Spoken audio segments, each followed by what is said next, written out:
All right, fellas, another episode. How y'all feeling? From the Stands Podcast. Feeling great. I mean, I'm undefeated. Such a big occasion. I wore socks. That's for you, Juge. Judging my feet. Shout out. And not our sports takes. You got to pay for those, huh? Yeah, you got to pay for those. This is only from the premium from the Stand subscription. You get the socks. Check out Jake's OnlyFans. Check it out. There's just feet with socks on them. I'll take Jake toes. Hey, it's getting expensive out there, you know? Cost of living just keeps going up. That shirt looks new. I've had this. Saying maybe you got some donations. Some of them. You know, I'm trying to. Business must be booming. Keep it on the low. Oh, it's always booming. Always booming. That was a great intro. That was a good intro. That was solid. Like that. Man, it's been another crazy week of college football in general, I should say. But first, man, before we get into the meat and potatoes of this weekend when it comes to college football, let's talk about Florida and LSU. I think my biggest thing about that game is not that Florida. I mean, they suck. They stink. It sucks. You know. Do they? Or does DJ Lagway stink?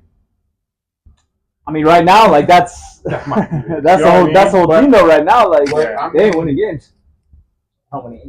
It's tough, bro, because when you think of quarterback, you know, your tenure is based on wins and losses. But I mean, damn, throwing 5 picks and only losing by 10. I know. So does that say something about your boy Nussmeier or what? I mean, there's a few quarterbacks I can think off the top of my head right now that I would want before Garrett Nussmeier. I'll take Jaden Mayava. That's right. Right on. I'll take Jaden Mayava. I take Dante Moore over him, to be honest with you. I just was like shocked because again, throwing, team turns the ball over 5 times.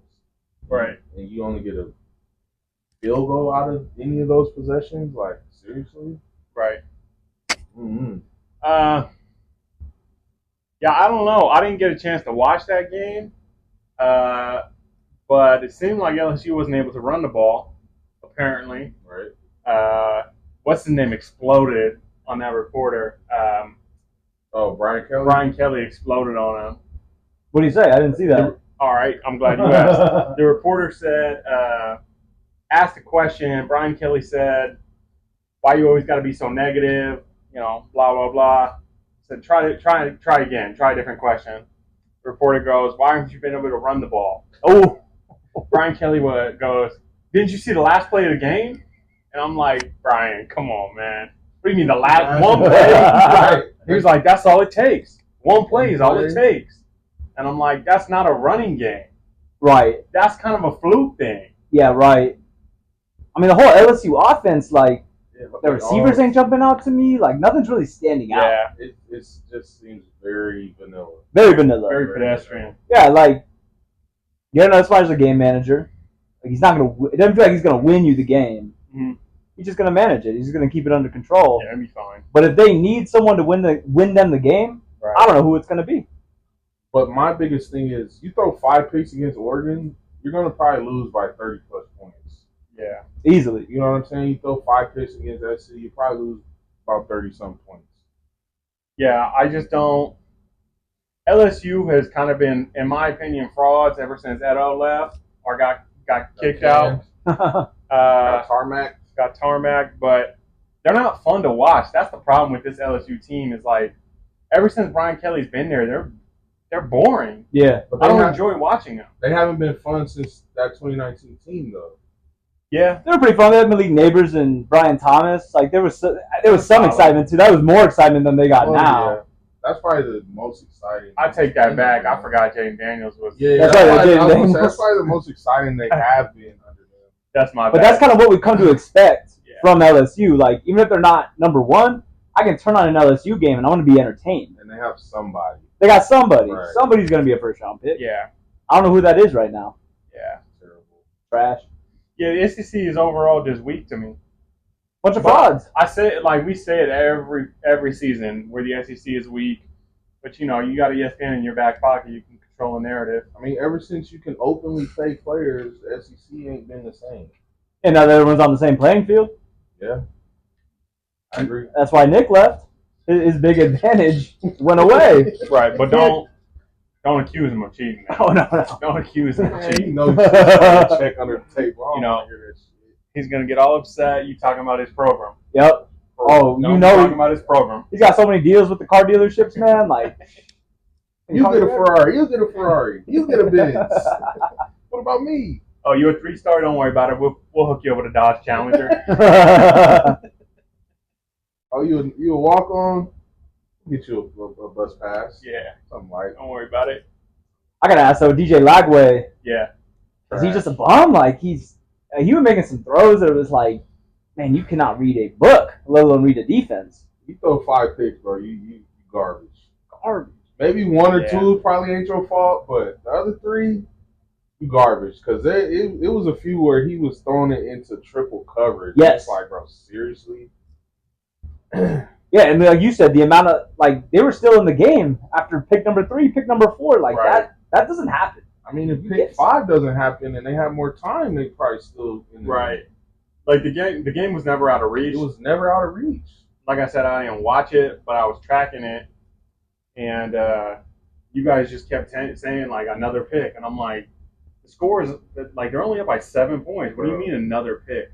He kept throwing it like at least 2 or 3 of those picks. There was 3 LSU guys in the area. That's rough. Like not even close. Rough. So yeah, I think it's on him. I don't know what needs to change at Florida, but they got a lot to figure out. I'll say this: DJ Lagway was considering SC, and it seemed like SC was closing strong on him during his recruiting cycle. But that was the final 2, correct? SC in Florida. Yeah, it looks like we dodged the bullet. In my opinion, if I'm a quarterback, I'm going to do everything I can to be under Lincoln Riley. I mean, proof is in the pudding. And I'll say, like, DJ Lagway, like, great throwing motion. Like, against 7-on-7, probably looks insanely elite. Yeah. But he didn't know how to read a defense. And that's the thing about all of Link's quarterbacks. They learn how to read defenses, man. They learn how to go through their progressions. Yeah. And make the right throw. I have a question. Do you think quarterbacks are getting misevaluated because of 7-on-7? Yes. Yes, 100%. Yeah, because when the bullets start flying, it's a different play. It's a different game. Because 7-on-7, you don't have. First of all, you don't have blitzes coming at you. Right. Or you don't have a pass rush coming at you. You can just sit there and any quarterback can sit in the pocket with time and chew up a defense. Mm-hmm. I think 7-on-7 is kind of messing football up in a sense. Like almost like you compare it to AAU. And basketball. These coaches, a lot of them aren't preaching fundamentals. They're just trying to find the best guys so they can win this tournament, whatever the case may be. But they're not actually coaching these guys up and doing things to help improve their game. Yeah, that's fair. My question, too, is, like, if I have an average high school season, but I go and ball out on the 7-on-7 circuit, is that getting you more attention? I mean, it's a lot of guys that have gotten offers because of these camps. And not necessarily just 7-on-7. I remember it was a guy that got an offer because he was the fastest man at the Nike camp. Oop-de-doo. Right. Yeah, this ain't a sprint. So I don't know. I think it's doing a disservice to football. Because a lot of it is, or you even have guys that slip under the cracks because they don't do the camps. They're actually really good players. You got tons of guys like that. But because they don't do the camps, you know what I mean? So it's I mean, I'm not gonna say it's a horrible thing, but it's not the best either. So I mean, it's a money thing at the end of the day. So can't be mad. Let's go across town to Westwood. We got some I don't want to say exciting news. No, it was unfortunate. It was it was a very unfortunate thing. It was unfortunate. As an SC fan, my sympathies, my condolences to Deshaun Foster. They shouldn't have done you like that. They shouldn't have done you like that. I mean, UCLA is fake. Because again, like maybe he was smart for hiding his team from the media. Maybe he saw something that we didn't see. So he's like, I'm not going to expose this. Yeah. Maybe he saw Nico and was like, damn. Yeah. We just blew it up. It really ain't that good. Yeah. I got a question. What was Nico getting paid at Tennessee? More than, I don't know. More than I think UCLA, he got, was it $8 million across 3 years, I think. So what? Maybe 4. Like, I got a, you know what? We'll get to UCLA in a second, but I kind of got to question Tennessee too. Like, what are y'all looking at? I mean, that, as I remember too, like that was the first like big NIL deal given to a high school unproven talent guy who hasn't done anything at the college level. Right. Like that kind of was like the, hey, we're gonna set the market right now. Yeah. Well, I'll tell you what, Tennessee dodged a bullet because this Joey Aguilar looked pretty good. Looks good. It looks great. But UCLA, man, I'm just so. I need to. You know what? We need to call the governor of this state and ask for a refund. I just like this is getting gross incompetence at UCLA. It's wicked, and it's terrible because where do they go from here? Like nowhere. Who wants that job? Who wants that job, man? I mean, it's there's a lot of coordinator jobs out there that are better than UCLA right now. There is. The only coaches I could see wanting that job is a mid-major coach that's like, I'm just trying to get my feet into major college football somehow. Yeah. That's the only thing I can see. But like you said, these coordinators, you know, Dan Wynn's name comes up often. I'm like, he was there, so I'm sure. That's right. He was at UCLA. That's right. He already knows what's behind the curtains there. Yep. Will Stein's name comes up. I'm like, who knows what he wants to do. Yeah, and it's pretty much, you see Georgia's, I want to say, defensive coordinator's name come up, or offensive, one of the coordinators at Georgia. I don't know, bro. I don't even know who even wants to attempt to do something with that job. I mean, let's talk about the facts at UCLA. You've got a practice field that's not even 100 yards. You have no on-campus football facility. You play in the Rose Bowl, but it's not the Rose Bowl. You tarp off 40,000 seats minimum, and you still can't get guys there. You still can't get fans there. Students don't. And I don't want to hear this, oh, well, class hasn't started yet. I don't want to hear it.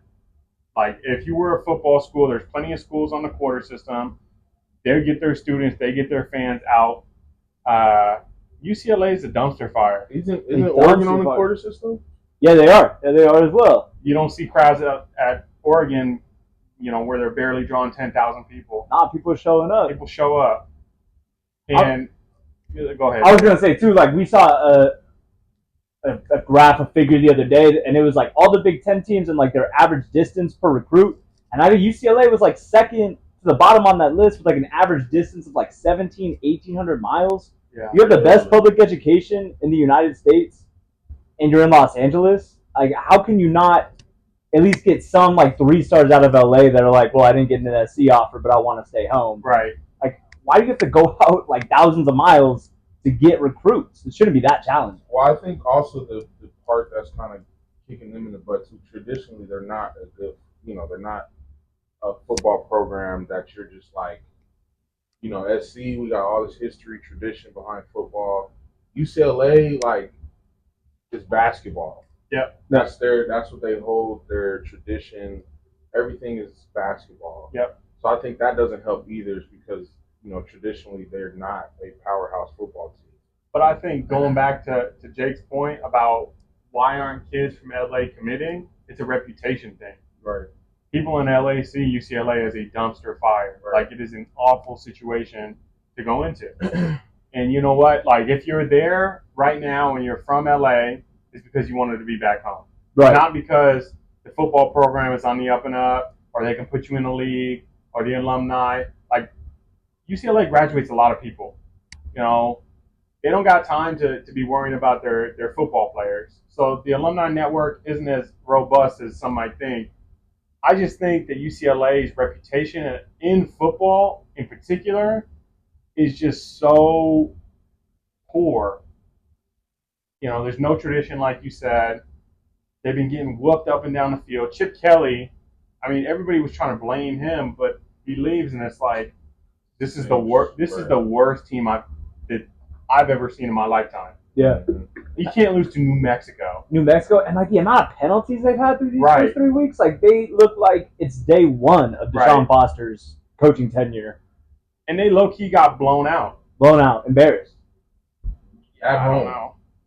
I'm positive there was more people for the turkey tussle last year than there was fans in the stadium. And I think me and Joey, we talked about it. I think UCLA is killing the reputation of the Rose Bowl. Yeah, I think that's fair. Because it's not, I don't want to say it's not a respected venue, but it's not top of the list venue either anymore. Granted, we got all these new stadiums and stuff around the country. Granted, but I always, growing up in like the Rose Bowl is like the place. Like that's where, everybody wants to perform or everybody wants to, play a football game in the Rose Bowl. Like, and I think UCLA is killing it for the Rose Bowl. Rose Bowl is just collecting a check at this point. I've seen people like talk about like their top 10 like college football stadiums, and people will go out of their way and say the Rose Bowl, but not a UCLA game, Right? Like the Rose Bowl game. Right. It's embarrassing. It's embarrassing. So what would you do if you were UCLA? If you're not, I'm not talking about coaches, but if you're administration, how do you build the football program? Because there was once a point, like they don't have a great tradition, but there was once a point where, in the 90s, like UCLA was good. They were better than SC. They were one game away from a national title, and they lost to Miami. So how do you rebuild that? But even in our, our lifetime under Jim Moore, UCLA was not. They weren't scrubs. They weren't the best, but they weren't the worst either. Yeah. Jim Moore at least had them competitive, and with Brett Hundley and them, like they were at least, it was like, okay, we don't know what we're gonna see from them this week. Yeah, and then Carl Durrell had some really good teams. Well, they had some really highly ranked teams. And that was kind of the age too. Like they were a good team, but SC was so much better. Yeah. That no one remembered USC. Like they got overshadowed by how good SC was. That's fair. But that was a top 25 team in the early 2000s. Yeah. I don't know what you do, to be honest, because you can't build. I don't know. Again, the problem with LA even at SC, we can't build out. We got to build up. So how do you build a facility that you got to knock? I don't know, because we had to rearrange some stuff at SC to build what we're doing. I think definitely they need some type of stadium or something near campus. Right. At least closer. I was just about to say, I almost think playing at SoFi is a better option. Easier. Yeah, that probably would. Because all those people on the west side, they don't want to come all the way over here. Like it's a mission. Yeah, it is. And also, like a lot of these NFL guys live up, the Rams players live up in that Valley area, Westwood, whatever the case may be. So it's an easy commute for them. I don't know. I think it's an administration problem too. Yeah, I think their AD needs to get fired as well. Like I know they hired him from Boston College. I think they need a guy from the West Coast, someone who knows just the West Coast and West Coast sports a little bit better. Yeah. And the fact that he went out and hired a running backs coach and gave him his first head coaching job, like I wouldn't trust him to make a good hire again. He's already shown me he's done a bad job. Even like outside of, do they have a baseball stadium, or is that? They do, but I think it's the smallest in the. At least, I think it was the smallest in the Pac-12. It's probably the smallest in the Big Ten. So they actually had some issues playing there this year because that land is supposed to be for a VA facility, a veterans facility. So a judge came in and said, like, UCLA, you can no longer use this. I don't remember if they ended up playing games. They got like, some sort of like stop or whatever. But land grab in Westwood is hard. It's tough. It is tough. You don't have the pockets. So let me ask y'all this. You're the AD at UCLA. Who are you hiring? I think we should each give an answer and see who comes closest. And are we saying who would I hire? Like, okay, I'm giving you a blank check and you're taking this job, or but it has to be a realistic. Like I can't sit here and say like, oh, Lane, like Lane Kiffin. Well, yeah, like Right, like I had a someone homie tell me Nick Saban. I'm like, Nick Saban. Right. Damn UCLA. Like, I don't want to hear John Gruden come I from don't want his to. group. Yeah, like I don't want to hear that. I gotta think of a new answer now. Oh man, that's tough, bro. Damn. You gonna say John Gruden? I'm gonna say John Gruden. Go ahead. I'm gonna go and say John Gruden. They need someone who is unapologetic, someone who's gonna walk in and not listen to anybody else, someone who is gonna do their own thing, do it their way, someone who's proven that they can be a successful head coach. They know what it takes at the NFL level, and like John Gruden's pretty unapologetic. Like I think they just need somebody that is willing to tell administration, you don't know how to do it, we're doing it my way. Okay. Go ahead. I want to Me? hear your answer. 'Cause I don't have one. Yeah, my answer's not a good one. My answer's like really realistic. Really, like this is what UCLA is going to do. Head coach of Sacramento State. He was the former offensive coordinator at UNLV. I don't know how to say his last name. Marion. Marion or something? Yeah, Marion. Offensive mind. He's in his first stint at Sacramento State, but he was a part of that revival at UNLV. I think he can call plays well. I think he's young enough to understand what's going on. I think he would be a realistic fit and also a very disappointing get if I was a Bruin. I would be extremely disappointed. But also, Bruin fans, Uncle Tony, like y'all got to realize, it's tough. It's tough. Man, who would I pick? I think I have to go down the road with Jake where it's like I have to come in and do it my way. Mm-hmm. So I like the John Gruden take. I don't see Ed O taking that job because of his history at SC. Dang, who else is on the short list? I'll say I don't think Edo would want to take that job. I don't think Like so. he could go get like some advising job in the SEC or the Big Ten somewhere. F it, go get Jimbo. Yeah, I was thinking about him Go too. get Jimbo. I like Fisher. that. It can't get no worse than that. Yeah. I like that championship pedigree. But again, it has to. I don't know how Jimbo is, but Jimbo has to come in and just be like, "Nah, bro, this is what we're doing." Well, and Sorry. Go ahead. And this is what I feel like needs to be done in order for us to win. Same week, Virginia Tech's head coach Brent Pry got fired. So when comparing jobs, if you're a John Gruden, you're deciding between those two. If you're an Ed O, if you're a Jimbo, if you're one of these high-profile coaches just looking for a second or third or fourth chance, where would you rather go?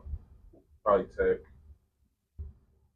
I'm gonna say UCLA, and the only reason being is I'd rather be in a team that's in the Big Ten in a more established conference because I think with conference realignment, I don't think the ACC is going to be around at least like what it looks like today much longer. I think all the top teams will go to the SEC sooner rather than later. So I don't want to be at a school that is like on the same level as Wazoo or Oregon State. That's fair. In a dead conference. I say Tech because I feel like Tech kind of pours into football. Mm-hmm. Traditionally, they're a pretty good program with Frank Beamer and all them. So I think they would be dealing with that alumni base. I think would be a little easier to deal with as a head coach because they know what it means to win football games and stuff like that. I think it would be way easier. It wouldn't be like pulling teeth, Yeah. Yeah. So Buccaneers better win the game. Full disclosure, we're watching Monday Night Football. Full disclosure. As are you right now. For sure. Right? If you're watching Monday Night Football, drop in the comments what you're watching. I want to know. I want to know what other people watch on a Monday night. That's right. If it ain't football. That's right. It's there to watch on Monday night. The TV is garbage. Mm-hmm. It's garbage. TV is hot garbage right now. Big noon kickoff. His favorite. What's your beef with Big Noon? Yeah, I got two beefs I need to get off my chest. I think the first beef you guys will support me on. The second beef I'm gonna get some pushback from. Big Noon Kickoff has destroyed college football. And here, let me preface this by saying, Big Noon Kickoff, the pregame show, with like Matt Leinart, Brady Quinn. Like I like their pregame show. Don't get me wrong. I think it's cool. I find myself watching it more than game day, which is cool. I'm talking about 9 a.m. or noon kickoffs. Okay, they're at Utah this week, Texas Tech, Utah. The game is kicking off at 10 a.m. 10 a.m. local time. What, like, this isn't the NFL, and if it was the NFL, there's no game on the West Coast that starts at 10 a.m. There's no home game that starts at 10 a.m. Like, what are we doing for the fans? This isn't, like I understand the person that says, well, you go and you're there to watch the game, but tailgating is a big thing. The pageantry of college football makes it special. The cheerleaders, the band, being on campus, seeing all the people you went to college with. Like Jake, I'm picking on you because you're the only one that went to a football school. But if you went up to Oregon and they were playing at 9 a.m., like, dude, you got to get up at 6 a.m., 5 a.m. to tailgate, and then you don't get to see your buddies. You don't get to reunion at Oregon, and that's like what makes college special. So are you saying Big Noon should just be a South thing? Or No, like I'm not saying that. I'm not saying that. Scrap it overall. I'm saying I don't mind a 12 o'clock kickoff. Like, I get it. It's not the best, but Fox, like, they're scared to go up against ESPN. And, like, NBC's going to do it in a couple weeks when they got Oregon and Penn State at the same time as Alabama and Georgia. And, like, I'll be watching Penn State, Oregon. If you're not watching Penn State, Oregon, you're an SEC person, and that's fine. But that's going to be the better game. But I think Fox has conceded the 4 o'clock, that 5 o'clock primetime spot to being like, well, people are going to watch the SEC. It's like, no, they're not. Like, they're going to watch great football. So if you have a good product on the field, compete against ESPN. Yeah, I agree. And I feel like Fox is taking a backseat being like, well, we can just capitalize on this market. And it's like, stop being a dweeb. Nobody wants to tailgate at 6 a.m. Trash. We had to do it all last year. Terrible. Horrible. Yeah, I'm not going. I'm picking a different weekend. If kickoff's at 9 o'clock, I'll go a different weekend. It just ruins the experience. And then, of course, I'm going to complain because SC has to go to Illinois, and they play at 11 o'clock local, which, big noon. Play at noon. Right. Like, stop catering to the East Coast. They don't watch football. I just don't get it. Like, what are we, New York is who we're, trying to impress? It drives me nuts. But why should SC have to play at 9 a.m. or this week, like Utah at 10 a.m.? Like, this is a nuts thing to do. It drives me nuts. But I think also the complaint is vice versa too. Whereas this week, SC has an 8 p.m. ridiculous Pacific kickoff. So for that is kind of crazy, bro. Michigan State is pissed. Like, it's ridiculous. The game doesn't start till 11 o'clock for us. Like, that sucks. I think that's the biggest issue with this conference realignment that they didn't talk about. Is these kickoff times. Of course, and the fans. And of course, you hear James Franklin complain about the damn airport, planes, travel, all that, whatever. But another issue we had, because it wasn't just one game, it was like 3 or 4 games. These weather delays. I think we got delayed, 2 hours, 3 hours? It was a long time for you guys. I couldn't believe it. We kicked off at like 3:30, 4 o'clock. We're supposed to kick off at noon. Yep. Texas Tech, Oregon State was delayed for like an hour and some change. I think was it Florida or was it Florida, Miami? Florida, Miami. South Florida, Miami. Got delayed. Yeah. I'm like, damn, it's just thundering. It's just lightning all over the place or what? Even Oregon, like, it was pouring rain in Illinois in the morning and it cleared up by kickoff, but like it was nasty out from what I saw. I think with these weather delays, man, they gotta. I know you can't control the weather, but it has to be something else to be done to where the game guys ain't just sitting down for 3 hours. Like, it has to be a solution somehow. Because that would be so tough. Like, you You get ready, you kick off at 12, then you gotta wait 3 hours, bro. Bro, you go up there, and not only that, you wake up in the morning just mentally preparing for a 12:30 kickoff. When you go out there, you warm up, and it's like, oh, we're not gonna kick off till 3. Like low key, I'm ready to go home. Like fuck this game. I'm ready to get to the crib. How you feel about it? Man, just play the game. Just like, What are we worried about? Little thunder and lightning like we've never played outside before. Like 2025 was the first time we've ever experienced thunder and lightning. Disgusting. It makes me sick. We had a 3-hour weather delay. Guys are laying down in the hallways at SC, and I'm like, they couldn't even put them in a room. Bro, They're just sitting there like crisscross applesauce like a bunch of second graders. I would be What are we so doing? checked out mentally. Like, bruh. As a fan, I was checked out. I was getting so frustrated. Like, bruh. Like, come on now, let's just play. and just be like some kid like who lives in LA out in like the middle of Indiana, bro. Like that's what I was like. This just sounds ridiculous. I'm like, bro, like, I'm looking at the time like, damn, we supposed to get on the plane right now. To go home. And you know what? Maybe this is coming from like just such I hate to use this word, but such a privileged place of like we live in LA, so we don't have these problems. But they said something like 900 lightning strikes within those 3 hours at Purdue. 900? That's crazy, Yeah. bro. So now that Static Shock was outside or what? that number kind of made me feel bad because I'm like, 900? damn, that definitely would have caught a body. Yeah. You know what I mean? But dude, I see dudes like Purdue fans out in like shorts and flip flops, Oh, like they- walk into the concession stand, Yeah. like they don't care. They don't care. They don't care. Used to. I'm with you. used Play to the it. game. Play the Play game. the game, Play the man. game. Man, if that lightning ain't, if it's more than 6 miles away, play the game. Put some rubber on those helmets, man. Oh, You know what I mean? Boom. Problem solved. the players will be fine. They'll be They fine. got rubber cleats, don't They got rubber cleats, right? Just Be put a fine. rubber band around their They helmets. ain't gotta worry about the ball. Easy. Because then you start worrying about player safety, but it's like, oh, let's just put this visiting team in a high school locker room for 3 hours.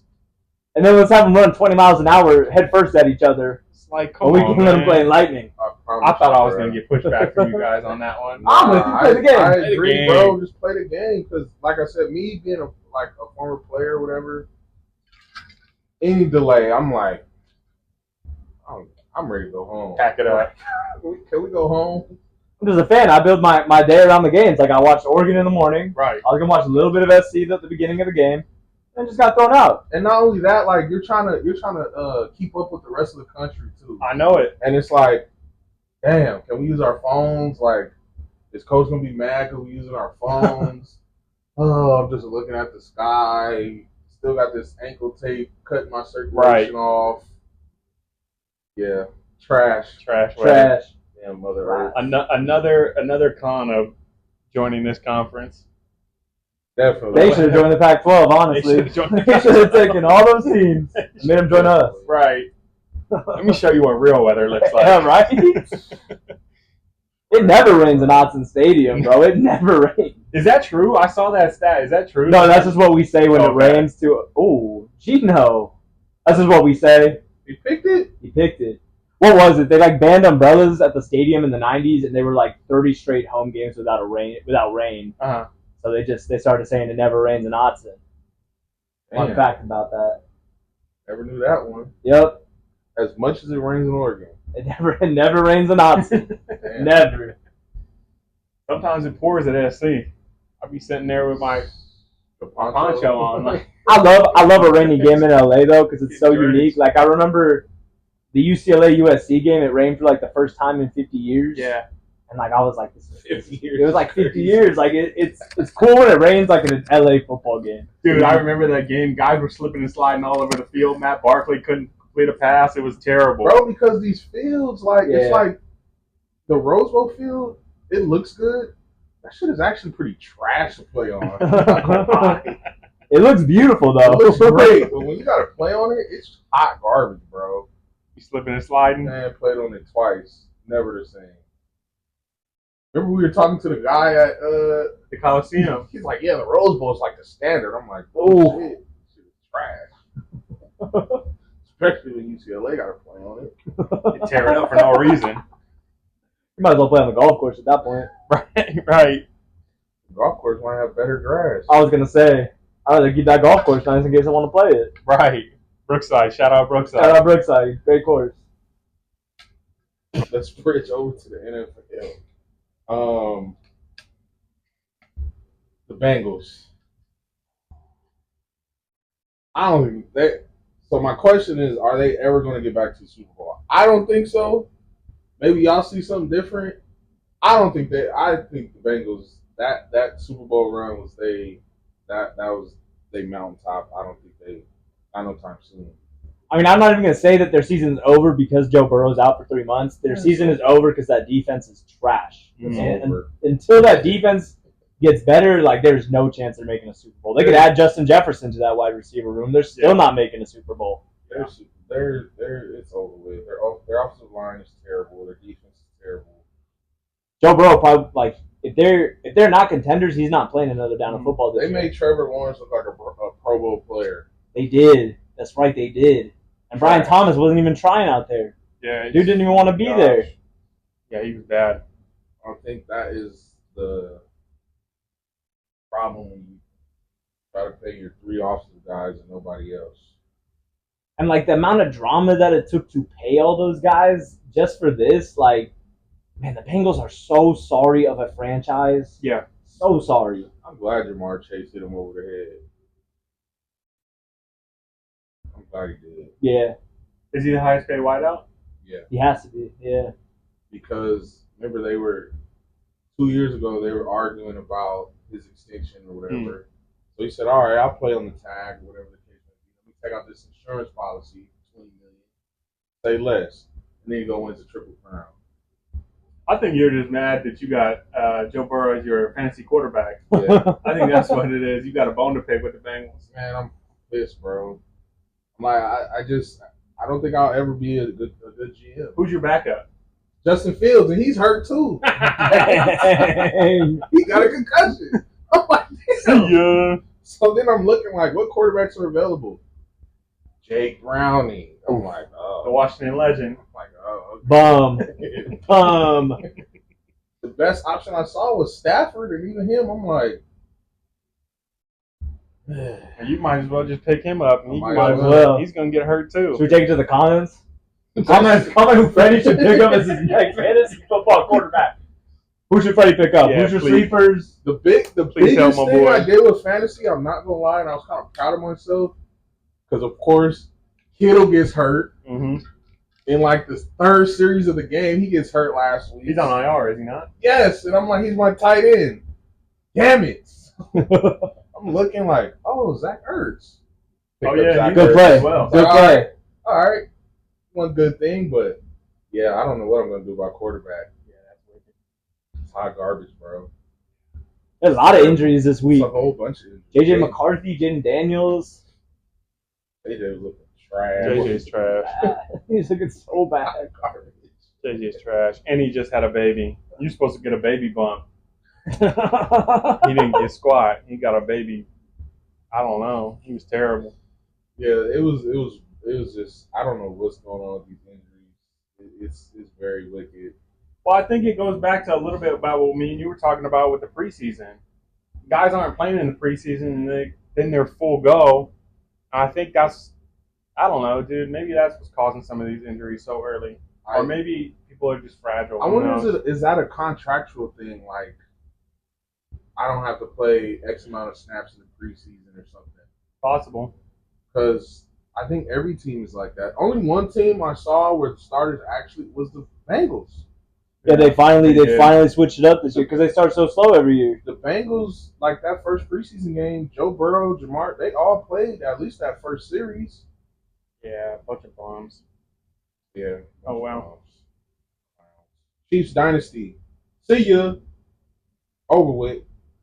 Yeah, I'm gonna have to say I'm gonna have to agree with you there. See ya. See ya. I'm not going to count Mahomes out yet. They look really, really bad. Don't get me wrong. Like, who'd they play in their first game? The Chargers. Wait, the Chargers and the Eagles, and that's a tough. Chargers. That's a tough 4-game stretch or 2-game stretch. Excuse me. It's tough. They just didn't look good. Like, they just don't look good.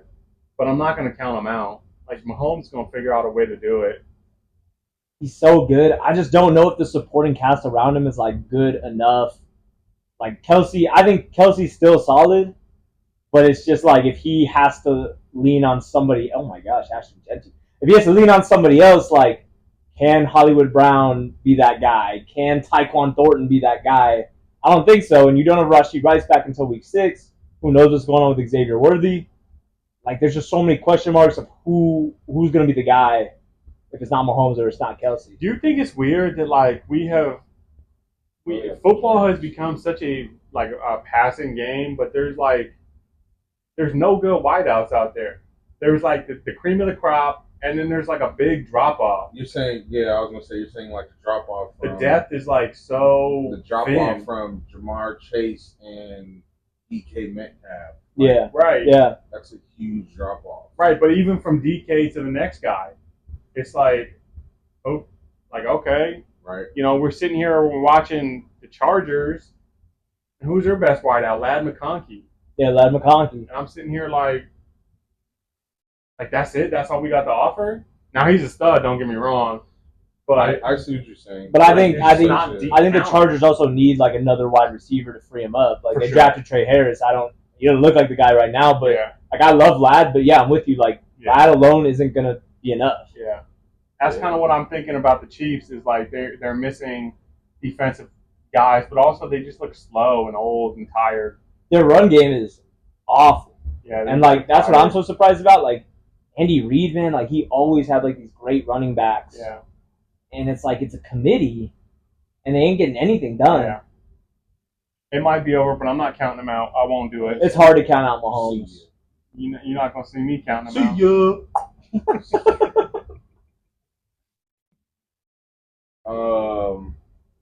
What else were we going to talk about?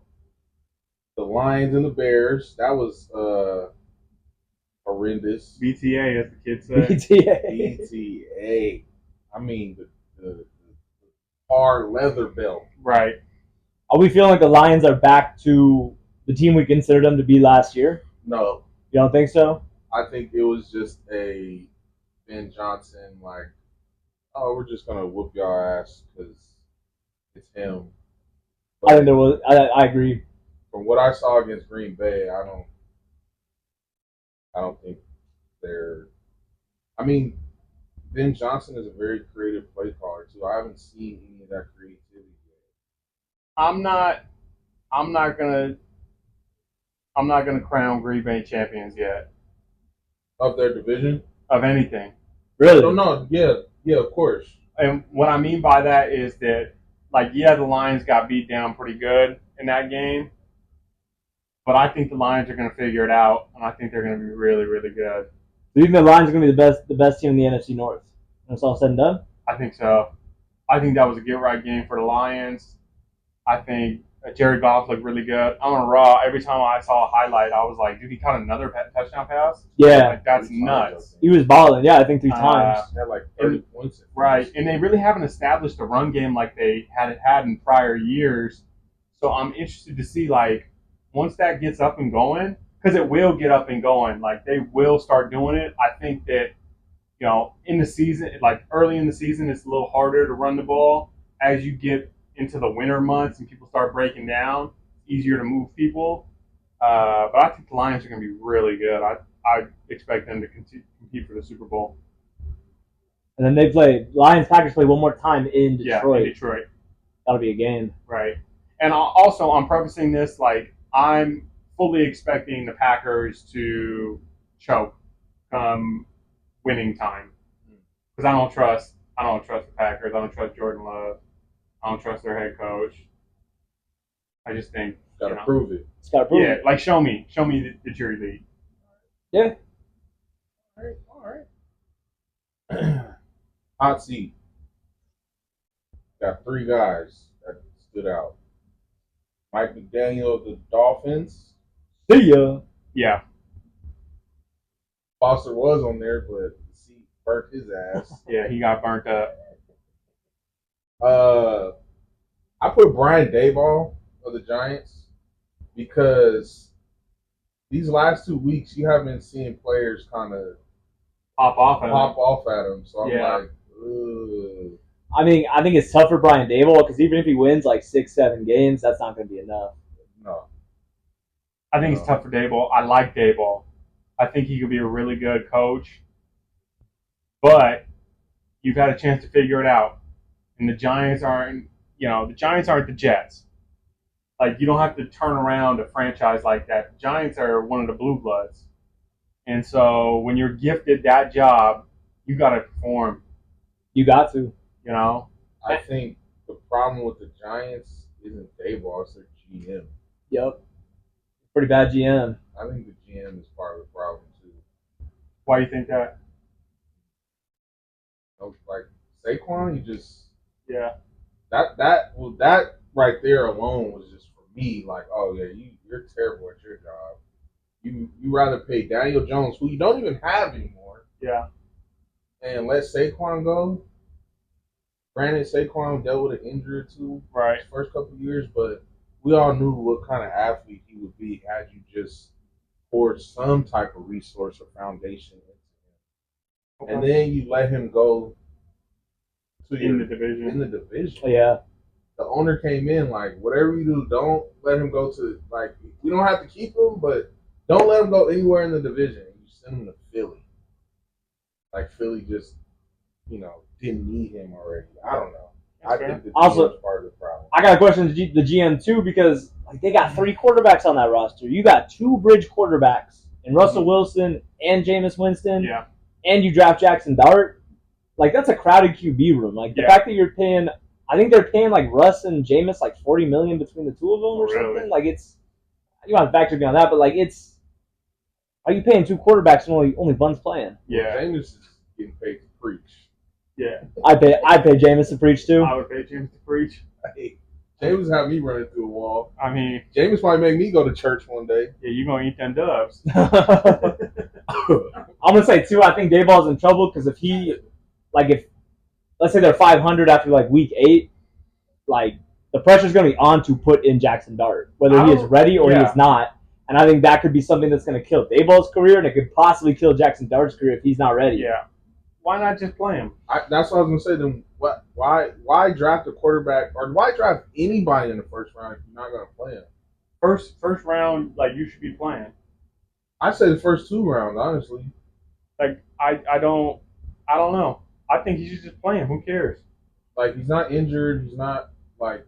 And honestly, Dayball would be smart to play him because if he starts showing some promise, you're gonna be like, let's not mess things up. Like he showed some promise. Let's give Dayball 1 more year and hope that he improves. For the sake of your job. If you go 6-11, but what's his name? Jackson Dart is flashing brilliance. Let's see what we can do in year 2. Smart. Yeah, smart. Or else you're basically going to have a Caleb Williams situation where Caleb looked bad in year 1, brought in a whole new offense, whole new head coach. He looks bad in year 2, and it's like, what did you guys expect? Like this is 2 years, 2 new offensive coordinators. It's tough. Yeah. And I think also the problem in football or in sports in general, guys feel like they got to play right now. Nobody's doing the Patrick Mahomes or the Jordan Love, like where you're going to sit down for a year or 2, maybe 3, learn under this veteran. Everybody wants to play right now. So I'm sure Jackson Dart is a little frustrated too. Like, I want to play. Right. And you guys drafted me in the first round. So if you're drafting, especially a quarterback, like if you're drafting a quarterback in the first round, you're automatically like, I'm going to be the guy. Right.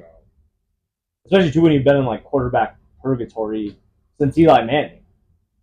Yeah. Like you had Daniel Jones, like he was there consistently, but he wasn't good consistently. No, he wasn't good consistently. Like you've been looking for your franchise quarterback since Eli. Mm-hmm. That's wild.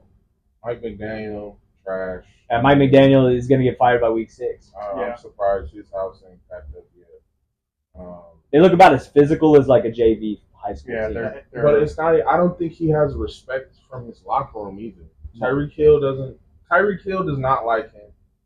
But Tyreek Hill's a clown to begin with. Yeah, but that's your best receiver. Yeah. Like, that's one of your better players, so you got to figure out how to. Tyreek Hill's one of them guys. You just got to figure out how to give him the ball. Whether Right. that's 40 yards down the field or right now, hitch, screen, whatever. You got to just give him the ball. Sure. And I don't see that out of McDaniel. He's supposed to be the guy. The guru. I think a lot of these coaches are chasing for the McVay. That's what they're trying to, figure out. The problem is McVay. McVay is not a total nerd. Like Right. he's not just an X's and O's type of guy. Like he'll fire you up. He's a Right. football guy. Yeah. McVay will grab you by the face mask type of guy. I don't know if he's ever had, but I get that feeling from him. But just from what I've seen when they were doing Hard Knocks with the Dolphins, McDaniel just doesn't seem like that guy. He comes in the meetings, we could have made more plays. We missed opportunities. It's like, bro, that doesn't do anything for me. Like, how are we gonna win this game? Yeah, I'm surprised his job hasn't been taken. Of course, Billy Napier's on the hot seat. I don't know I'm surprised they haven't fired him yet either. I'm surprised. I'm surprised too. I'm surprised they didn't fire him after last year because he was on the hot seat. It seemed like he was as good as gone by the end of the year, and then somehow he turned it around. Well, I think last year the problem was their starting quarterback got hurt. That's right. So I think they kind of stalled him on that. But this year it's like, well, you got Lagway. And you got this generational talent. Lagway is lagging. Yep. So it's not good. I'll be surprised if he makes it to the end of the season with his job. Maybe he'll go to UCLA. Nobody wants that job. You have to pay me $10 million a year to even consider that job. It's such a man. We talk all day about that. Best bet. I can start with mine. I'm going to go on next Monday night. We have Detroit and Baltimore. Thank you. Is it Monday or Sunday? It's one of the night games. Doesn't matter. It is. Just get your bets in Monday night. As soon as you watch this. Take Detroit plus 6.5. They're playing at Baltimore. Baltimore's a tough place to play, especially at night. I don't care. Jared Goff, Amon-Ra, the boys have found something. Dan Campbell, come on now. Take the Lions. All right, jackpot. I respect that. Thank you, jackpot. 1-0 on the season. Just saying, I'm undefeated.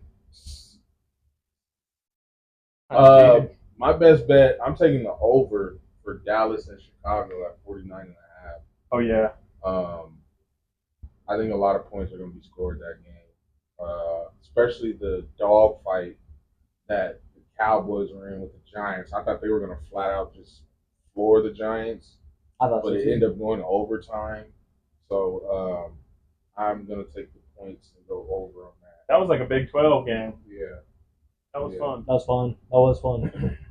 All right, my best bet is going to be Auburn to cover the spread, 6.5 against Oklahoma in Norman. I think Jackson Arnold is going to return to his original school, the place that just disrespected him, gave him just such an unfair chance as a starting quarterback. And I think he's going to remind Oklahoma who he was. I like that. Yeah, and I'm going to bet on Jackson Arnold this game, at least to cover. Maybe if you're feeling frisky, take the money line. Maybe Auburn wins that game. I like those picks. Cooking now. Yeah. Mid-season form. Those are some good picks. Make you money. See ya. Deshaun Foster. Yeah, see ya. See ya. All right, well, shoot. Anything else, fellas? Some light? Everything good in life? Who's we going? Oh, we wanted to talk about one of the worst parts about being an adult. What's the worst part about being an adult? About being an adult that sucks. Toughest part. Worst part about being an adult. The responsibility of being an adult. Horrible. Terrible, bro. Hate it. Especially being a dad. I don't hate being a dad, but certain things that tick me off, I have to bring myself back to earth. It's a growth moment for you too. Because I am a dad. There's times where I am ready to crash out. Give us an example. Oh. That's for another time. Never mind. Scratch But I mean, that. but there's times where I just want to crash out, like, and I have to. Freddie, you're a parent. You gotta be responsible. So yeah, the responsibility of being an adult, like, just, of course, like bills and shit. Nobody likes that, but I mean, even like, I gotta get up and go to work. Yeah. Like, mom and dad ain't waking me up to go to school. Like, I think that's the worst part. Yeah, that does. Everybody, suck. all the kids, they can't wait to be. I said, okay. No, you don't. Even the kids I coach, I said, yeah, y'all just know when you turn 18, mommy and daddy can't come save you no more. I'm gonna have to go into the store. Man, I hate going to the store. Like convenience store, like Target. I'll say talking that about bonds. Grocery store, like convenience store. Like I'm driving home from work. I want to go home. Like I'm tired from work, and then when I get home, the last thing I want to do is go back out. And I'm not gonna go before work in the morning. Like there's just no good time. Yeah. To go to the store. It sucks. Yeah, that's a good point. It does suck. I hate going to the store. It does suck, especially when you're after work. My sister called yesterday, like, oh, you want to barbecue and stuff? I'm like, yeah, like, that's cool. I'm like, wait, who going to the store? You got to do it? I'm like, yeah, the store sucks. Yeah. Then, you get in there and like, oh, that looks cool. Yeah. And then I forget something. I'm like, well, I'll just go tomorrow. And it's going to be the same old. I think I've crossed over to the bridge where I go to the store with a list. I got to start doing that. Dang, That's smart. Yeah, that's so a full-blown smart. adult right there. Full-blown adult. That's a parent. Yeah. That's a parent right there. Yeah. I definitely wasn't responsible making them, but, things happen. Everything happens for a reason. Happens for a reason. I'm gonna go with healthcare. I'm gonna go with healthcare. Number one, from paying for healthcare insurance, ridiculously priced. Number two, making the appointments and then going in, like, come on now. This is half the time you go in there and you're like, nothing's wrong with me. I know it. Like, come on, tell me nothing's wrong. And then third, is every time you go in there, you're like, hey, I got this. You leaving with like 2 or 3 prescriptions. And I'm just sitting there like, I came in for allergies, like, bro, and then or back pain, and now all of a sudden you got 3 prescriptions, and I'm broke again. And then to one up that, the side effects of the prescription be worse than what the hell they treat you for. What it is they'll get, like, say you got a headache, they give you a headache pill. The headache pill gonna give you heartburn, so then they put you on a heartburn pill, and then it's just a cycle. If you have diarrhea and contact, like, well, I don't want it. I'd rather just stay with the headache. Go get an edible from the store down the street or something. Jesus. That's all the medicine we need. Man, bro. I mean, Advil works just fine. I'll one up you though. I think insurance in general is terrible.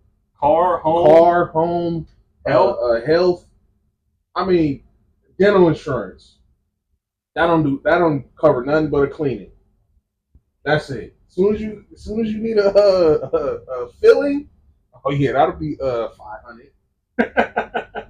Yeah. You need the wisdom teeth pulled. Oh yeah, your insurance only covers like 30%, so you gotta pay $2,000 out of pocket. Well, you want an anesthesia too? That's another. Stay awake. You wanna go to sleep? I'm just stuff it out. You know what? I'm gonna go get the whiskey and tell my uncle get his pliers and pull them out. That's way cheaper, way more cost effective. I don't know what the infection will come with, but it's worth it. To cure that, probably be cheaper than the dental procedure. Yeah, probably. But not only that, like even car insurance, like why aren't you rewarded for driving safe? Why is my insurance going up and I haven't been in an accident in 5 years? I don't disagree with you. I don't. Yeah. Thank you for coming to. That's another thing, kids. Just being an adult, it's cool. You get to do what you want, but the responsibility and all the bull that comes with it. Yeah. Guys getting grumpy. I tell Guys getting grumpy. Yeah. That's just adulthood right there. That's guys getting grumpy. I tell the kids all the time, if I could go back to high school, I would in a heartbeat. You would? Sure would. Oh yeah. All I had to do is make sure I go to school. I didn't even have to worry about putting gas in the car. Mom, I need some gas. Life is good. Life is good. All right, well, shoot. It's another episode from the Sands Podcast. Be back next week.